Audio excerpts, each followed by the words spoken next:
I use a lot of meal kit delivery services, and I thought it would be fun and hopefully helpful to you to rate the top 5. Now be aware that I've only tried 5, so the number 5 spot is pretty low.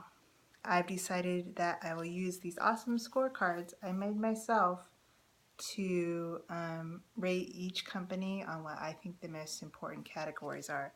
The first category is ease of use. Oh, and before I start that, the number 5 spot will go to Hungryroot. They're a plant-based meal company. A lot of their dishes are vegan. I was really excited to try them out. Be aware that they still do use sugar, so it's not totally healthy. So here's why they're in the number 5 spot, which is also the worst spot. Ease of use. This is the only category I gave them a 5 on. Hungryroot, the site was really easy to sign up for, really easy to get my meal kit scheduled and to pick which meal I wanted. They're a little bit different just because they use the same ingredients over and over and over and over and over every week. But they'll combine them in different ways. And I found this with just a week's worth of food to be quite monotonous, and I found the food to be pretty mushy. The website was really the only thing that was functioning well. The portion sizes, they're the smallest of any of the meal kit delivery services I've found. This is nice because some of the other meal kit services, their portion sizes will be anywhere from 800 to 1,000 calories, which is more than I usually eat at dinner time. So for me, the portion sizes were fine. In some cases, I was still able to have a little bit left over for lunch, but this is the only meal kit service where I wasn't able to divide my one portion into two. And so I don't know if most of the other services have portions that men would be comfortable eating, and I don't know that that is necessarily true for Hungryroot.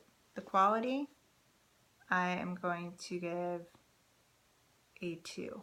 I found the food to be really bland, really mushy. I don't believe that vegan food or plant-based food should be that way. This is the only service where I actually threw out some of the food because I just couldn't eat it anymore. I also didn't get, I was surprised at the lack of fresh items. It must have to do with something with shipping. There were a few salads available, which I ordered, and they ran out of those, so they sent me broccoli rice, and they call it broccoli rice, but really it's just broccoli that's been cut up into very small florets, and then you put a sauce over it. And I somehow already had 2 bags of this stuff, and then they sent me another one, and so I had a lot of broccoli rice, and I'm sick of it. I don't ever need to have that again.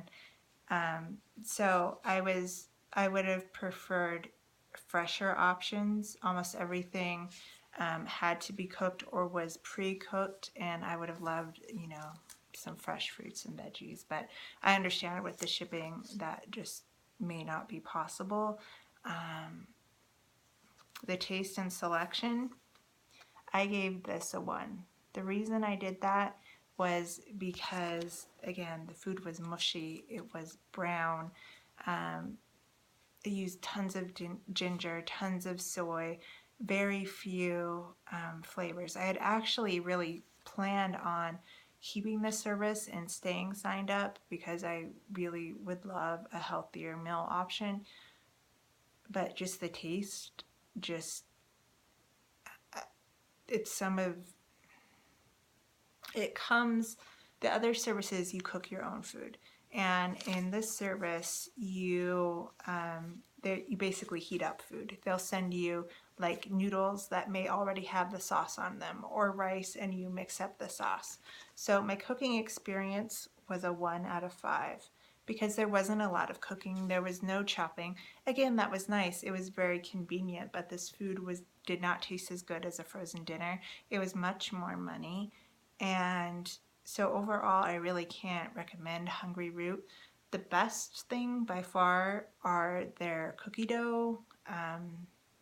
They have cookie doughs and brownie batters that you don't have to cook because there's no egg or milk in it.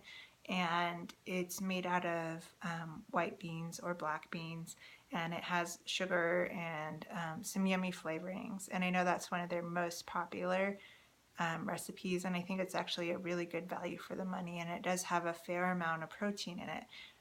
The worst value for the money is they call these things pie bites, and they're literally one bite, and it's a little cookie. There shouldn't be pie in the label, but you get 4 of those, and that's one of these about that size. That's a serving. So I found that to be a terrible value for the money. If I was signing up again, I would definitely try to get in on some salads if they would actually send them to me. And I really wasn't impressed with the pre-cooked noodles. I found them to be really, really rubbery, just very inedible. So overall, I can't recommend Hungryroot. Just wasn't a fan. I love healthy food. I just don't love the way they do it. So, sorry.